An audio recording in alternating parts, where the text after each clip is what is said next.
All right, I'm gonna start this by saying I don't care for olives, not in any particular way. Don't mind them on the pizza, but I'm not really gonna go out of my way to order them, but my wife likes them. So check out what I got right here. This is an Arbequina olive. They're slow growing. They are evergreen, at least in my climate, and 8B I think is where I am. It doesn't particularly matter, 8A, 8B, I'm somewhere in the middle. But you can see this tree, I'm trying to train it to grow up. It was only about this tall when I got it, and it has steadily grown, and that's, we're, I think, the second year at this point, but it survives our winters, doesn't have any problems. That's another Arbequina I bought. It really hasn't put a lot of size on. It was about that size when I bought it. It really hasn't grown a whole lot. It's hard to see when it grows. I see that's new growth. You see the difference in the green? Same thing up here, the difference in the green. Neither of these have flowered yet. I think it takes 4 or 5 years for them to flower, but an olive tree will live hundreds of years.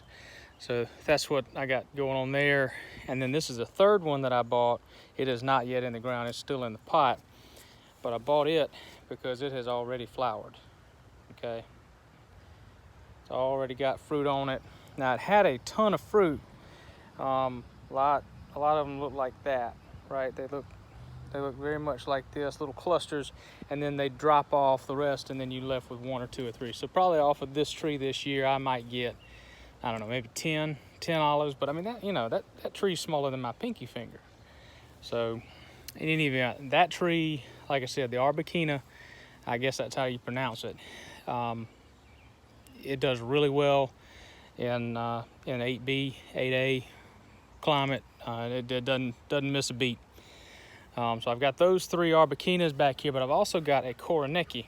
Now, this one has not grown much either, and it looks a little scraggly compared to the others. But also, I had to replant this one this year. I had planted it and it had sunk. And so I think it was drowning and maybe had some root rot issues, but it is still alive. And I'm not gonna say it's putting on any new growth yet, but it's not dead. So we shall see if it comes back for us. I don't know if it will or not, but it seems to be doing well, and it did not die from the cold. It died back or got held back due to my inept planting of it, and it was lower than ground level, which was a mistake on my part. I messed that up. So in any event, the Koroneki, Koroneki, I think is how you spell that. And then Arbequina, which is Arbequina. Oh, this one's got a thing still on it, y'all can see. There you go.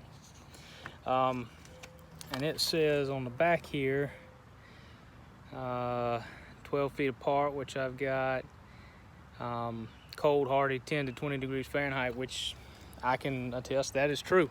So we'll see y'all later.